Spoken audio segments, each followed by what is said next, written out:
गंधर्वों में एक जिमूतवाहन नाम के राजकुमार थे। साथ ही वह बहुत उदार और परोपकारी थे। वहीं उनको बहुत कम समय में सत्ता मिल गई थी, लेकिन उन्हें वह मंजूर नहीं था।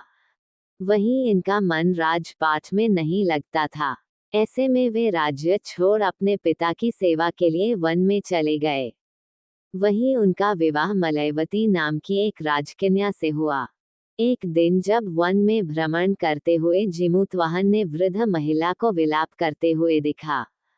उसका दुख देखकर उनसे रहा नहीं गया और उन्होंने वृद्धा की इस अवस्था का कारण पूछा। इस पर वृद्धा ने बताया, मैं नागवंश की स्त्री हूँ और मेरा एक ही पुत्र है।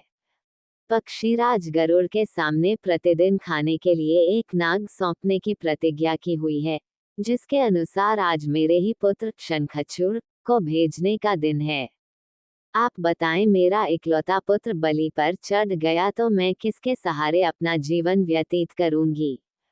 ये सुनकर जिमूतवाहन का दिल पसीज उठा। उन्होंने कहा कि वे उनके पुत्र के प्राणों की रक्षा करेंगे। जिमूतवाहन ने कहा कि वे स्वयं अपने आप को उसके लाल कपड़े में ढककर वध्य शिला पर लेट जाएंगे। जिमूतवाहन ने आखिरकार ऐसा ही किया।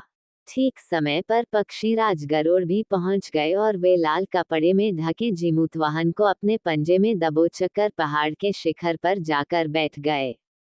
गरुड़ जी ये देखकर आश्चर्य में पड़ गए कि उन्होंने जिन्हें अपने चंगुल में गिरफ्तार किया है उसके आंख में आंसू और मुंह से आह तक नहीं निकल रहा है। ऐसा पहली बार हुआ था। आखिरकार गरुड़ जी ने जिमूतवाहन से उनका परिचय पूछा। पूछने पर जिमूतवाहन ने उस वृद्धा स्त्री से हुई अपनी सारी बातों को बताया। पक्षीराज गरुड़ हैरान हो गए। उन्हें इस बात का विश्वास ही नहीं हो रहा था कि कोई किसी की मदद के लिए ऐसी कुर्बानी भी दे सकता है। गरुड़ जी इस बहादुरी को देख काफी प्रसन्न हुए और जिमूतवाहन को जीवनदान दे दिया।